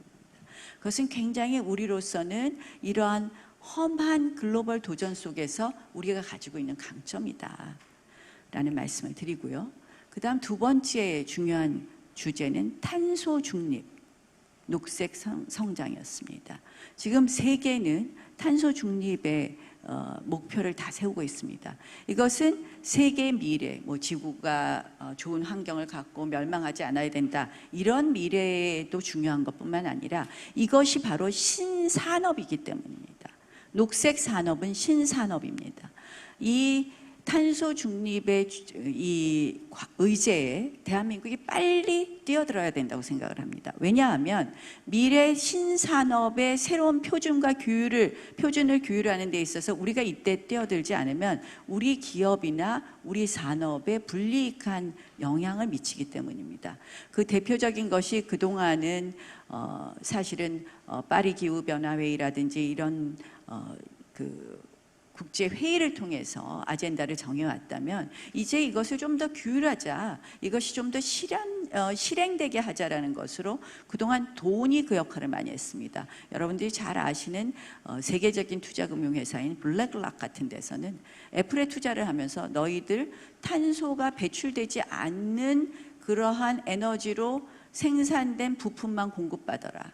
그래서 애플이 삼성에다 그런 부품을 공급을 요구하기 시작했습니다. 그것이 탄소 중립 사회를 가속화했습니다. 이번에 새로 생긴 모델 중에 하나는 이 세계 지식 포럼 WEF와 존 캐리 전 국무장관, 미국의 지금 기후 특사이시죠. 존 캐리 국무장관이 같이 주도한 FMC라는 겁니다. First Movers Coalition. 이거는 한마디로 탄소 중립을 위한 녹색 산업의 파이를 키우는 거였습니다. 역시 이러한 산업에 있어서도 우리의 경쟁력이 있기 때문에 빨리 뛰어들어가야 된다. 그다음 마지막 주제는 팬데믹이었습니다. 팬데믹과 관련한 뭐 여러분들 아시다시피 최근에 그 빌 게이츠의 저서 이름이 How to Prevent the Next Pandemic입니다. 다음 팬데믹을 어떻게 막을 것이냐. 그래서 이 팬데믹 이슈와 관련해서는 백신이나 이런 것에 어떻게 글로벌리 이것이 형평성 있게 백신이 보급될 수 있느냐에 대한 논의도 많이 있었습니다. 저는 이제 이 세계가 더 어드밴스드 소사이어티, 그러니까 정말 더 한 단계 발전하기 위해서는 BCDE 4가지의 산업이 필요하다고 생각을 합니다. 바이오, 클라이밋 체인지에 관련된 산업, 그리고 디지털, 그리고 이코노믹, 에너지 트랜지션, 그러니까 BCDE. 근데 저는 여기와 관련돼서 우리가 다 경쟁력이 있는 기술이 있다. 그런데 제가 문재인 정부 비판 많이 했는데요. 그중에서 가장 비판하고 싶은 것이 탈원전한 겁니다. 에너지 트랜지션에서 가장 중요한 것은 원전 산업이었는데 우리가 갖다 그걸 버렸어요. 전 제일 안타깝게 생각하는데 이 바이오, 클라이밋 체인지 관련된 산업, 그리고 디지털 이코노미, 그리고 에너지 트랜지션에 관해서 우리가 경쟁력 가지고 있는 이 기술 그리고 이 산업을 어떻게 경제안보의 틀에서 잘 공급망을 구축하고 그 안에서 우리 대한민국의 산업 발전을 이루느냐, 그것이 대한민국의 안보를 지키는 일이라고 생각을 합니다. 아까 말씀하신 것처럼 중국과 러시아의 도전, 그리고 그 사이에서 우리가 어떻게 해야 되느냐, 굉장히 어려운 숙제입니다. 저는 중국이 함부로 우리에게 제재하기가 쉽지 않다 이렇게 봅니다. 윤석열 정부가 들어와서 강한 한미동맹을 이야기하니까 당선자 시절에 유일하게 시진핑이 전화를 하자, 전화 통화를 했습니다. 당선자 시절에 중국이 전화를 요구한 적이 없습니다. 그거는 중국이 이거 한국이 이렇게 가니까 좀 치대해 봐야 되겠다는 생각을 지금 하고 있는 겁니다. 저는 그래서 이 우리의 이러한 기술력, 경제 안보를 잘 어떻게 만드느냐가 바로 우리의 지정학적 위기를 기회로 극복할 수 있는 저는 툴이다, 수단이다 이렇게 생각을 합니다. 그래서 뭐 이번 다보스 포럼에 가서 이러한 주제들을 보면서 그걸 더 확신하게 되었고요. 그리고 이 가운데서 우리가 국제사회 역할을 해야 되는 부분은 우리 윤 대통령께서 이런 말씀을 하셨습니다. 이 녹색 기술 같은 것은 글로벌 공공재가 돼야 된다. 이 탄소 중립의 세계로 만들기 위해서는 이것을 선진국만이 한다고 해서 한꺼번에 이루어지는 것이 아닌 건 잘 알고 계실 겁니다. 이러한 중요한 우리가 국제사회가 공유해야 될 기술에 대해서 우리가 선도적으로 글로벌 공공재로 만들 수 있는데 역할을 하는 것도 또 한 가지의 중요한 포인트다라는 말씀을 덧붙입니다. 고맙습니다.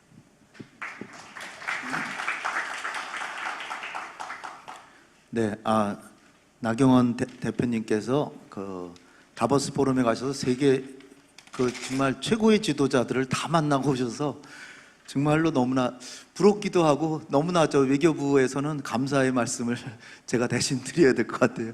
정말 보통 우리 장관께서 가셔도 그렇게 다 만나기 어려운 그 지도자들을 다 만나시고 오셨더라고요. 저는 저 우크라이나 사태의 전망에 대해서 말씀드리겠습니다. 관심 많으시죠?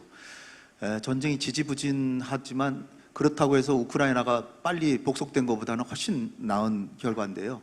그러나 이 전쟁이 장기화되는 상황에서 의외로 여러 가지 의외가 있는데 첫 번째 의외는 러시아가 굉장히 빨리 승리할 건 줄 알았는데 그렇지 않았고, 두 번째 의외는 이게 러시아가 그 전 세계의 제재를 받아서 쉽게 항복하거나 후퇴하리라고 생각했는데 러시아 경제가 의외로 기대보다는 잘 버티고 있고, 오히려 제재를 하는 서방에서 많은 지금 피해가 발생하고 있고, 특히 제일 피해가 많은 곳이 제3세계나 약소국들 경제가 다 무너지고 있습니다 지금.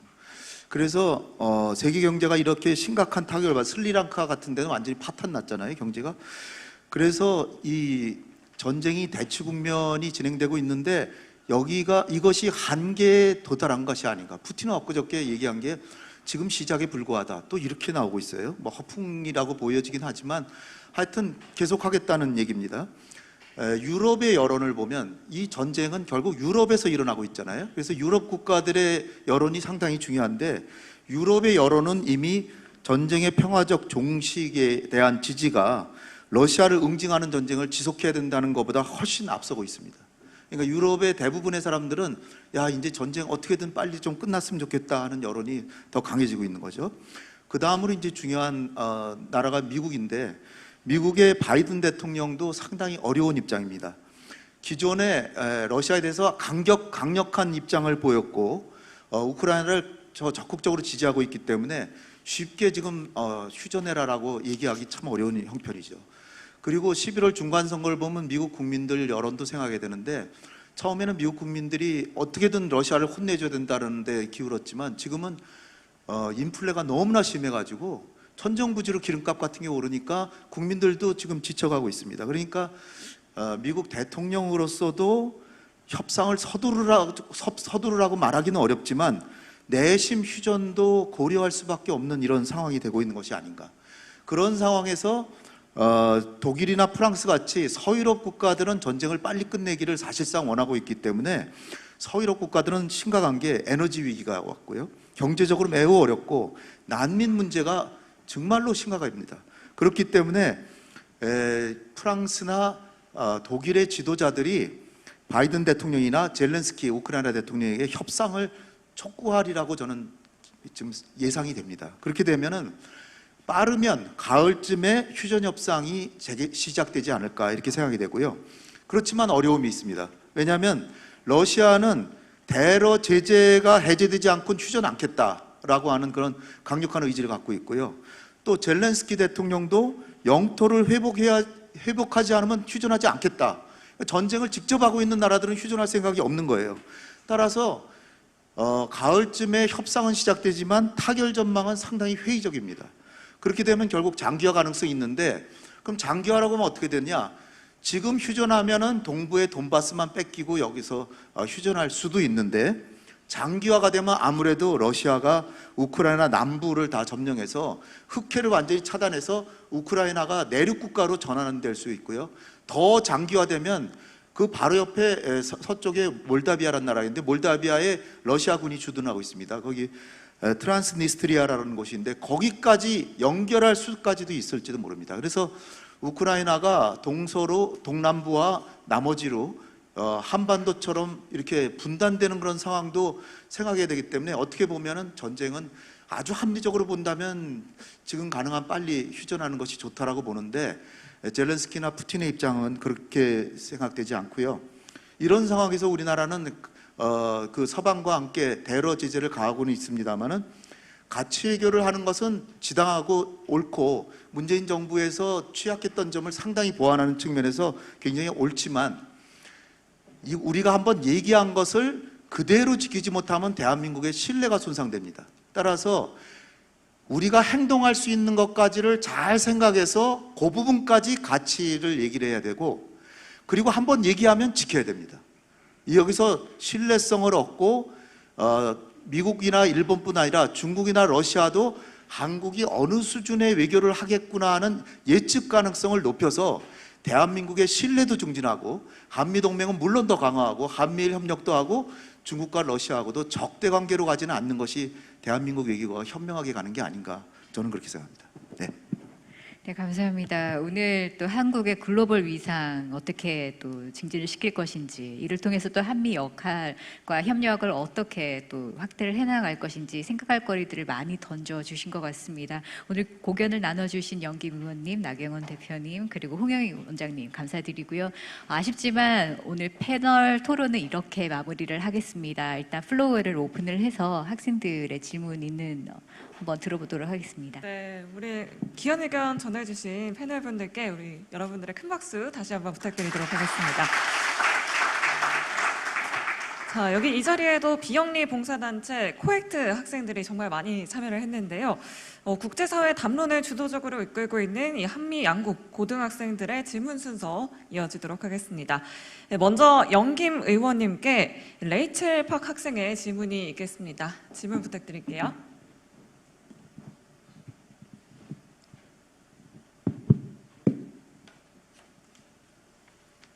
안녕하세요. 저는 현재 서울국제고등학교에 11학년으로 다니고 있는 박채연 레이첼 파크이라고 합니다.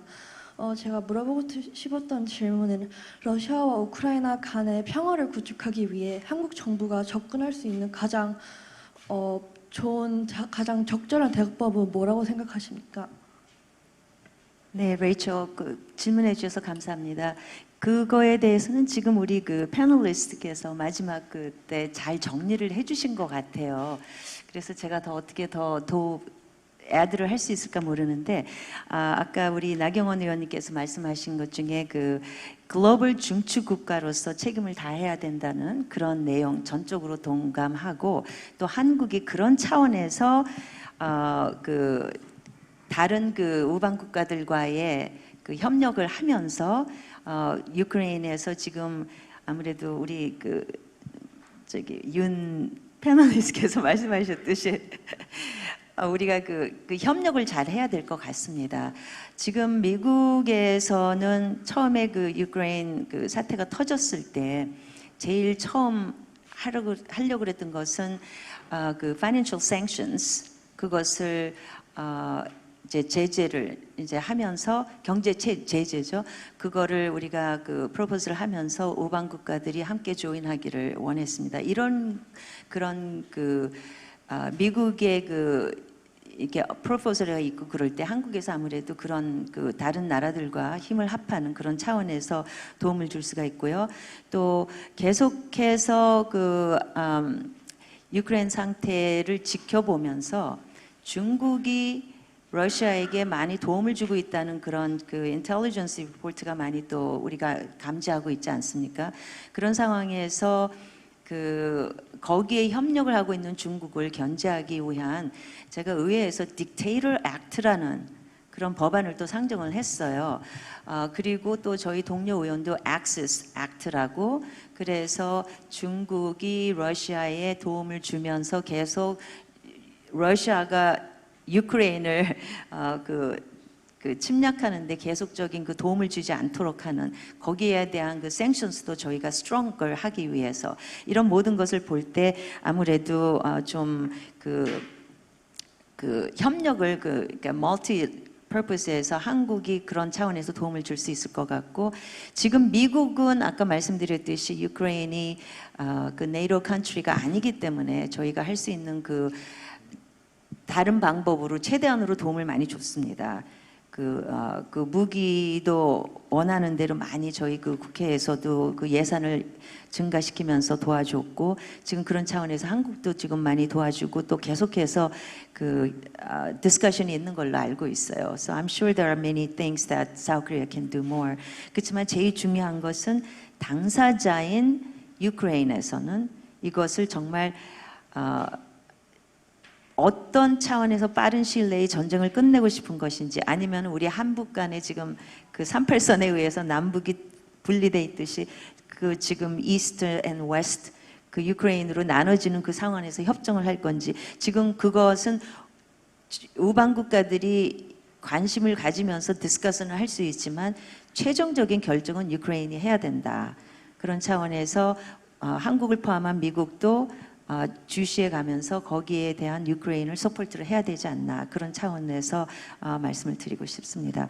제가 지금 말을 마치면서 지금 시간이 많이 없지만 우리 여기 참석한 차세대들에게 너무 다시 한번 감사드리고요. 또 I just want to offer my encouragement. 만약에 미국에 와서 공부를 하거나 그런다면 I want you to know that my office is open. And if you're interested in internship or fellowship, to continue to explore your interest in foreign policy areas, I would like to make that available to you. 그리고 제가 국제관계위원회에서 일을 하니까 저희 사무실을 통해서 그 이슈들을 계속 다루든지 아니면은 Foreign Affairs Committee 차원에서 인턴십을 하면서 그런 일들을 계속 그 뭐랄까요, 그 develop 하든지 그런 I want to be helpful to you. 그리고 앞으로의 그 여러분들이 있기 때문에 우리 한국이나 미국이나 이제 그 미래가 좀 더 밝아지지 않을까 하는 그런 그 굉장히 optimistic한 그런 뷰도 제가 지금 얻고 가고 있는데 I just want to challenge you. If an immigrant like me can go to United States and do what I do, to stand tall as an immigrant, as a mother of 4, as a grandmother of 2, if I can be a representative working in the United States Congress, I want you to know that anything is possible. 그러니까 그런 기회가 있을 때, if 이게 정치면 정치로 또 다른 분야에서 여러분들이 추구하고 있는 그런 게 있다면, don't be afraid to step up. 지금 여러분들이 하시듯이 이 대한민국의 더 많은 젊은 지도자들이 이 자리에 다음에는 내년에 하신다면 더 많이 참석하는 모습을 보고 싶습니다. 그래서 카우치에 앉아가지고 TV만 보면서 이 나라가 왜 이렇게 돼가고 있지? 이렇게 컴플레인 하지 마시고 여러분들이 지금 여기 와서 하시듯이 참여하고 적극적인 자세를 가지고 step up, make sure that your voice is heard. So you can represent the people that do not have any voice. 여러분들을 위해서 제가 감히 저를 보고 final mentor, be a mentee. 여기 나경원 의원님도 있고 저도 있고 여자들한테 특히 오늘 많이 와서 지금 말씀드리는 거예요. 감사합니다. 네, 앞으로 이 레이첼 박 학생의 활약도 기대해 보도록 하겠고요. 자, 네, 저희 그 시간 관계상 질문은 사전에 약속된 질문만 받고 있거든요. 그래서 저희 학생들의 질문으로만 일단은 구성이 되어 있습니다.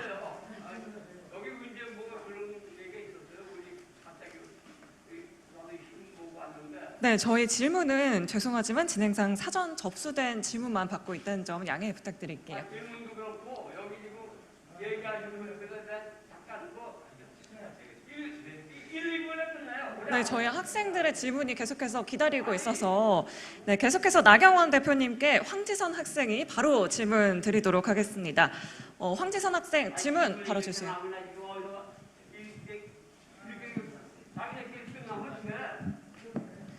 네, 나경원 대표님께 황지선 학생이 질문 드리도록 하겠습니다. 네, 안녕하세요. 저는 용인 외대부고에 재학 중인 3학년 황지선이라고 합니다. 미국과 중국 그리고 러시아 사이에 신냉전 시대가 왔다고 토론에서 언급된 바가 있는데 경제 안보나 군사 안보 측면에서 한반도가 어떻게 평화를 수호해야 되는지 조금 더 자세하게 설명을 해주실 수 있나요? 감사합니다.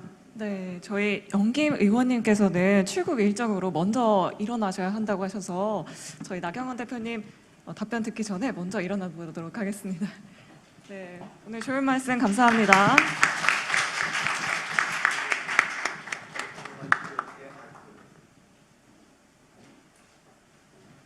아 이게 영입 의원에 한 말씀 드리고 싶은 얘기가 있는데 아 영입 의원 네. 한 말씀 예 제가 나가면서 할까요? 지금 받아서 아니면 지금 나가면서 아 이렇게 신문에 광고를 이렇게 이쪽으로 나오시면 제가 지금 받겠습니다. 저 왔는데 몇 개냐 네 올해 안에 한 1부 끝나면 돼요. 나가셔서 말씀. 비행기 놓치는데 비행기.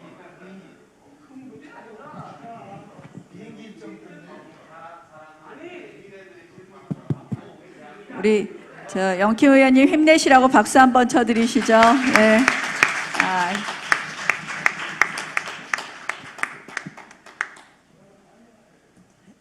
오늘 우리 학생들 토론 재밌게 들으셨는지 모르겠습니다. 사실 뭐 지금 신냉전 시대가 온다 하는데 어떻게 할 거냐 구체적으로 얘기해 달라 그랬는데요. 거의 오늘 토론에 이야기가 나온 것 같습니다. 사실은 지금 아주 우리가 굉장히 국제 질서가 사실은 굉장히 급변하고 있어요. 통상 질서도 변하고 안보 질서도 변하고 있습니다. 이런 상황에서 정말 새로운 신냉전 시대가 오느냐 여기에 대해서도 온다 안 온다 이렇게 지금 많은 견해가 나뉘고 있습니다. 러시아의 우크라이나 침공으로 인해서 신냉전이 이미 온 것이냐, 그런데 그럼 러시아와 중국이 정말 편을 먹는 것이냐, 또 러시아와 중국 사이도 또 이해가 달라지는 부분이 있습니다. 결국은 저는 이 신냉전 시대에 아까 이야기한 것처럼 사실은 우리는 이렇게 복잡할수록 원칙으로 돌아가야 된다. 우리의 원칙은 무엇일까? 저는 그 원칙은 바로 가치이다. 우리가 그동안 2차 세계대전 이후에 세계의 협력 그리고 무역은 확대해 왔습니다. 어떻게 보면 중국의 신장 위구르의 인권에 대해서 외면하면서 북한의 인권에 대해서 외면하면서 우리는 국제협력이 중요하다고 하면서 이 국제협력으로 국제통상이 활발하게 이루어지는 것이 먹고 사는 일이라고 생각을 하면서 그동안 외면하고 발전시켜 왔습니다. 그런데 이제 다시 신냉전이니 어떠니 하는 이런 아젠다 앞에서 우리는 원칙으로 돌아가자. 우리가 이제 이런 이야기가 있습니다. 이제 다자주의는 종언하는 거 아니냐. 이제는 전부 다 경제도 블록화되고 아까 제가 말씀드린 것처럼 소다자주의로 되고 양자 간의 협력이 따로 이루어지고 이런 식으로 된다면 전부 다 칸막이만 높아지는 것 아니냐 이런 말씀들을 하면서 다자주의가 끝나는 거 아니냐 이런 이야기를 합니다. 대한민국은 무역으로 먹고 사는 나라입니다. 다자주의가 끝내서는 안 됩니다. 우리나라만큼 다자주의가 중요한 나라가 없습니다. 저는 이 다자주의가 업그레이드 되는데 우리가 역할을 해야 된다. 그 업그레이드는 뭐냐? 우리가 외면해왔던 가치, 인권을 이제 전 세계로 확산되는데 그 역할을 하자. 중국을 우리는 배제하는 것이 아니다. 중국이 좀 더 중국의 인권, 중국 인민들의 인권을 존중한다면, 그렇게 된다면 우리는 중국과 활발히 교역하겠다. 신장 위구르의 인권에 대해서 우리는 외면하지 않겠다. 저는 이러한 원칙으로 돌아가는 것이 이 복잡한 문제를 해결하는 것이다 라고 생각을 합니다. 그래서 뭐 이런 정도 말씀을 드리고요. 아까 우크라이나 이야기가 나오던데 우크라이나 수석 부총리를 이번에 다보스 가서 만났었습니다. 그 40대 여성 수석 부총리였는데 그동안 우크라이나에 대해서 우리가 경제 지원을 해왔습니다. 그런데 저는 이 가장 중요한 이슈가 공격적 무기, 공격용 무기를 한국에게 지원 요청하는 것을 받아야 되느냐 말아야 되느냐 이런 것이 이슈가 될 줄 알았는데 그 수석 부총리가 우리에게 지원 요청한 것은 전기 자동차였습니다. 자기네는 이제 그냥 기름 오일 자동차는 필요 없다. 전기자동차를 얘기했습니다. 그리고 미래의 우크라이나 도시의 재건은 스마트 도시가 돼야 된다는 얘기를 했습니다. 저는 그걸 보고 깜짝 놀랐습니다. 우크라이나가 젤렌스키라는 그 위대한 대통령만 있는 것이 아니라 이러한 우크라이나의 인적 자원, 그리고 미래를 생각하는 이러한 지도자들이 있구나 하는 생각을 했습니다. 그래서 우크라이나와도 우리가 국제사회와의 협력을 통해서 우크라이나 전쟁이 종식되게 되는데 역할을 해야 되는 것은 물론이고 이러한 지원에 있어서도 아끼지 말아야 된다는 생각을 했었습니다. 고맙습니다. 다자주의가 끝나서는 안 된다는 대표님의 의견 잘 들었습니다. 네, 계속해서 홍현익 원장님께 김예정 학생이 질문 드리도록 하겠습니다. 안녕하세요. 브랭서몰 12학년 김예정입니다. 제 질문은 한반도 평화를 위해 새 정부는 일본과 어떤 관계를 유지해야 하나요? 입니다. 네, 아베 총리가 그 테러로 아깝게 목숨을 잃어서 전 세계가 애도하고 있습니다. 전 세계 뭐 자유우방 국가는 물론이고 시진핑 주석도 중국의 아베 총리에 대한 여론이 별로 안 좋은데도 불구하고 애도의 조전을 보내고 전 세계 모두가 이 테러에 대해서는 일체 용납할 수 없다는 메시지를 보내고 있고 우리 윤석열 대통령은 말할 것도 없고요. 그래서 지금 오늘이 또 일본 참의원 선거기 때문에 이게 어떤 여파를 가져올 것이냐 좀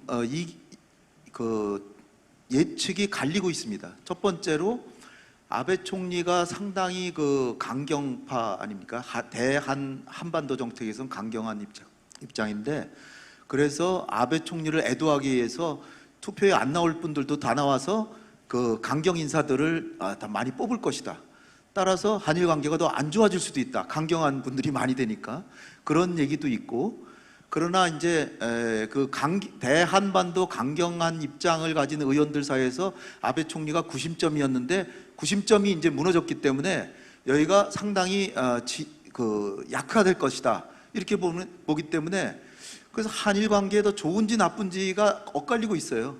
그런데 제 생각에는 그 아베 총리가 이렇게 아깝게 돌아가셨지만 우리 대통령께서 지금 한일 관계와 한미일 협력을 복원시키려고 하는 의지가 상당히 있으시기 때문에 적어도 김대중 오부지 선언으로 돌아가려고 하는 마음을 굳게 가지고 계시고 일본의 기시다 정부도 내심 한일 관계를 지금보다는 좋은 관계로 가져가고 싶은데 오늘 있는 참여연 선거 때문에 마드리드에서 우리 대통령과의 만남을 조금 양해해달라, 끝나고 만나자 이런 식으로 한 걸로 제가 생각하고 있습니다. 따라서 향후에는 박진 외교부 장관께서 지금 20일 이전에 방일을 하실 계획을 하고 계신데 확실하게 말씀은 못 드리지만 한일 관계는 나아질 것 같은데 그럼 어떤 방향으로 나아져야 되느냐?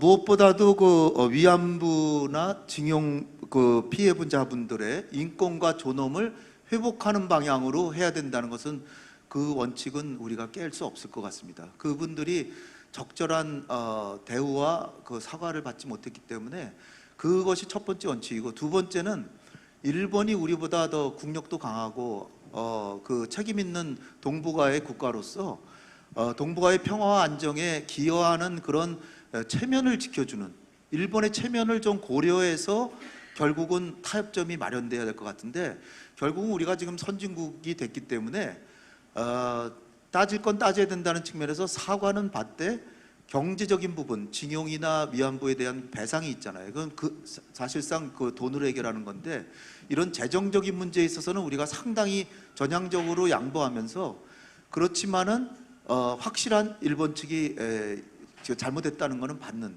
그런 수준의 어느 지점에서 미래지향적으로 한일 간의 관계가 개선돼야 되지 않을까 이렇게 생각이 되고요. 그래서 이제 일본이 이를테면 북한하고도 납치자 문제도 있고 하는데 그 문제도 우리가 일본의 어려움을 해결해 주는데 도와주고 북한하고 관계를 개선하는 데도 우리가 도와주고 그리고 이 북한하고 일본이 나아가서 관계를 정상화할 때 배상을 받게 되는데 그 자금을 한반도의 평화와 통일을 위해서 잘 쓸 수 있도록 하는 그런 방안을 강구하면서 북일 간의 관계도 개선하는 것을 북핵 문제가 진전이 된다면 우리가 적극적으로 도와주는 그런 방향으로 우리가 일본을 포용해 나간다면 한일 관계는 이전보다는 훨씬 더 나아질 것이라고 생각되고, 또 한미일 협력은 북한이 핵을 개발하고 미사일을 쏘고 그리고 장거리 미사일 쏠 때 우리가 요격도 해야 되고 하기 때문에 한일 간의 협력이 상당히 중요하기 때문에 GSOMIA 같은 거는 다시 복원시키고, 그리고 이 한미일 안보 협력 이 부분, 그리고 해상에서의 안전 도모, 또 원자력 안전, 우리가 협력할 부분이 한두 가지가 아닙니다. 그래서 경제적으로도 우리 기업들이 또 민간 측에서는 적극적으로 협력하고 정부도 전향적으로 나간다면 제가 볼 때는 윤석열 정부에서 한일 관계는 상당히 올바른 방향으로 개선될 것이 아닌가 그렇게 기대하고 있습니다. 감사합니다. 네, 답변 감사드립니다. 네, 다음으로는 테리킴 학생이 김진아 교수님께 질문 드리도록 하겠습니다. 안녕하세요. 전 지금 현재 Interlochen Arts Academy in Michigan에 재학 중인 김서연 학생입니다. 네, 김진아 교수님 너무 좋은 리서치도 많이 하시고 되게 존경하는데 이제 저희가 투표를 못 하고 아직 어린 학생들로서 차세대로서 어떻게 해야지 세계 평화에 서포트랑 컨트리뷰트 할 수 있는지 질문 드리고 싶었습니다. 네, 굉장히 중요하지만 굉장히 어려운 질문을 주신 것 같아요. 나경원 대표님께서 여러 번 강조를 하셨죠. 우리나라 위상이 이제는 글로벌 중추국가로서 굉장히 높아진 만큼 거기에 막 걸맞는 기여를 해야 된다라고 말씀을 하셨고요. 아마도 외교부에서 여러 가지 이제 업무를 담당하고 계시는 홍현희 원장님께서도 아마 여러 가지 조언들을 해주실 것 같아요. 한국이 어떻게 하면은 국제기구에 또 많은 사람들을 진출을 시키고 한국의 보이스를 어떻게 알릴 수 있을 것인가, 이런 부분들은 국가 차원에서 전략적으로 우리가 고민을 해야 될 부분인 것 같고요. 앞으로 차세대 학생들이 아무래도 준비를 해야 될 것은 한국의 국가 전략이 무엇인지, 그리고 더 나아가서 글로벌 전략이 무엇인지에 대한 여러 가지 고민들을 계속적으로 하는 동시에, 그리고 글로벌 이슈에 조금 더 잘 알 수 있도록 늘 그 여러 가지 시사라든지 여러 가지 트렌드를 계속적으로 공부하는 그런 마인드를 계속 가지고 있어야 된다는 그런 생각이 들고요. 무엇보다도 또 적극적인 마인드를 좀 가졌으면 좋겠습니다. 한국 정부가 여러 가지 루트를 열어놓고는 있어요. 뭐 JPOA라든지 아니면은 국제 협력이라든지 여러 가지 그 프로그램들을 제공을 하고 있는데, 이런 부분에 있어서 좀 더 적극적으로 정보를 전부 다 이제 수집을 해가지고 적극적으로 참여를 할 때 해외에 나가서 많은 협력 업무를 하고 개발 업무를 하고 이렇게 하면서 한국을 알릴 수 있는 그런 기회들을 많이 찾아 나갈 수 있을 것으로 생각이 됩니다. 그런 부분에 대해서 많은 관심 계속 기울여 주셨으면 좋겠습니다. 네, 교수님 답변 감사드립니다. 자, 지금까지 윤석열 정부 출범 이후 대한민국의 선택은 이라는 주제로 토론과 질문까지 함께했습니다. 귀한 말씀 전해주신 우리 패널 분들께 다시 한번 큰 박수 부탁드리도록 하겠습니다. 네, 여러분 큰 박수 부탁드립니다. 자, 경제 안보가 더욱더 중요해지는 이 시점, 정말 우리가 나아가야 할 현명한 전략과 선택을 배울 수 있는 시간이었던 것 같습니다. 2시간이 정말 짧게 느껴진 것 같은데요. 자, 이것으로 2022 한반도 DMZ 국제평화심포지엄을 모두 마치도록 하겠습니다. 함께 자리해 주신 모든 분들 다시 한번 감사 말씀 드리도록 하겠습니다. 고맙습니다.